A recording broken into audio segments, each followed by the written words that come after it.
to a new video. Now, we started with the introduction and we keep going.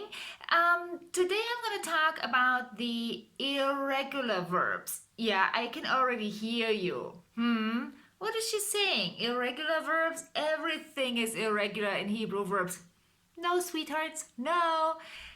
I understand your point of view. However, now we are going to look a bit on what is really irregular in Hebrew verbs and how we detect that and how we navigate around that. Okay? Oh, by the way, you know, everything I'm saying in these Hebrew verb videos is in my book. So if you really want to hammer it down later, in the description of this video, in the bio, you have all the information where to get more information.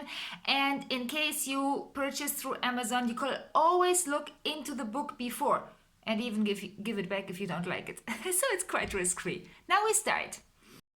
Here we are. In this video, you will learn what means irregular in Hebrew and what are the different verb types. And what is a verb type anyway? So, what means irregular? Well, it simply means that it's not following the general rule. So if I teach you how to make an infinitive in pa'al, for example, and then you see a root where that rule doesn't apply, then most probably this is because it's an irregular root. Okay? So let me give you an example that makes it much clearer. We will now compare regular and irregular infinitives in pa'al. So let's go for the regular. Normally I teach you something like this. Normally means when I teach the regular verbs. So here we go. This is a root, and if out of this in pa'al we want to make an infinitive, we put a lamed in front, a vav between the second and third letter, and then we come to 𝐬𝐮𝐭. 𝐬𝐮𝐭 means to close. Now we take another root and we want to do exactly the same. We're in pa'al. We have now learned how to make an infinitive with the lamed and the vav. We look again. This is how it went for 𝐬𝐮𝐭. And now we want to do the same. At the end, we are in pa'al. Why not? And we come to this. 𝐿𝐼𝐾NO is wrong. It's 𝐿𝐼𝐾NOT, and this means to buy. But if you do exactly what you do for the first root and you come to 𝐬𝐮𝐭, you come to something that is wrong. Here you have to exchange the hey for a taf. Why is that? Because this is an irregular root, or let's say it's a root that produces irregular verbs. It has an hey at the end. So this is the reason why we have to make a change. And the verb type is actually a verb type that is something like all that ends on hey. We could call it like this. It has a special name. I come to this later.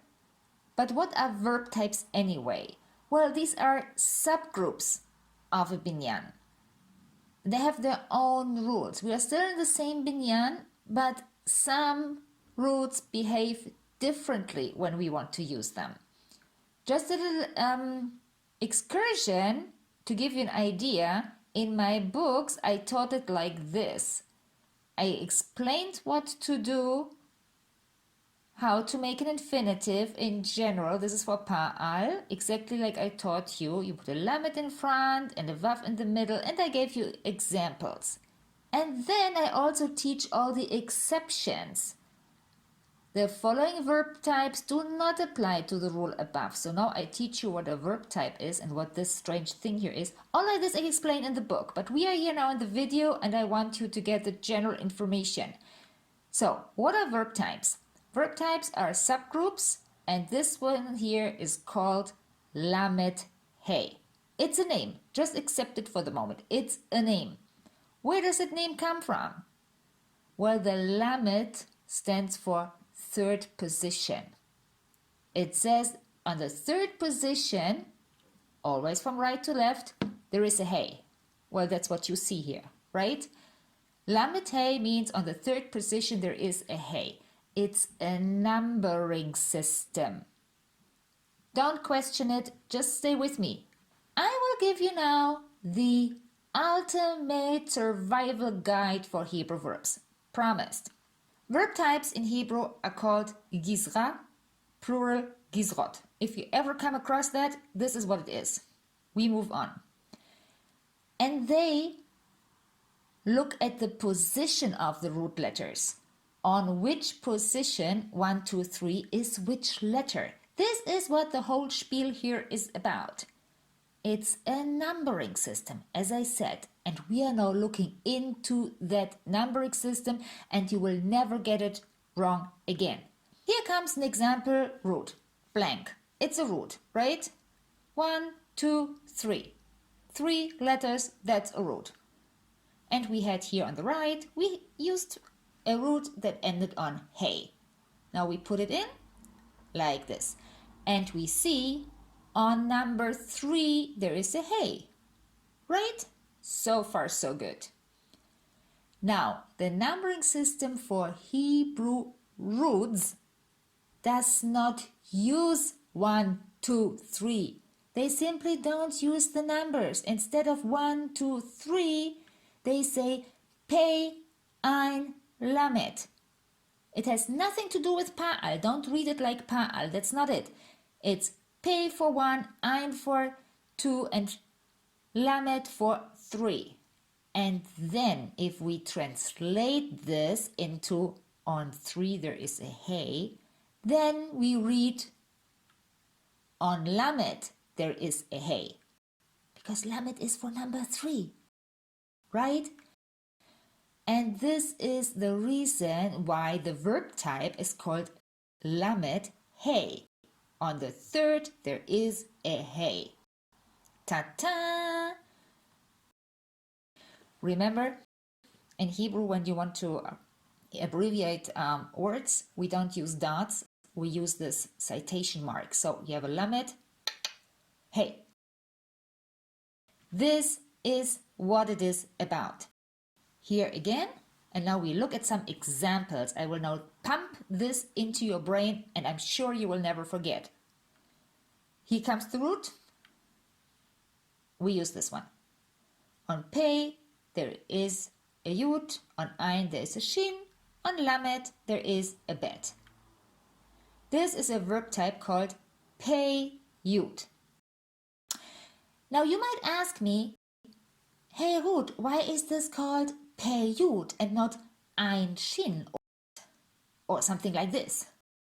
Well, I tell you, nobody cares about a bet on a lamet, on a shin, on an ein.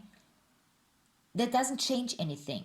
But the yud on the first position, the yud on the position of pei changes something, and I show you now. For example, lashevet in pa'al, to sit.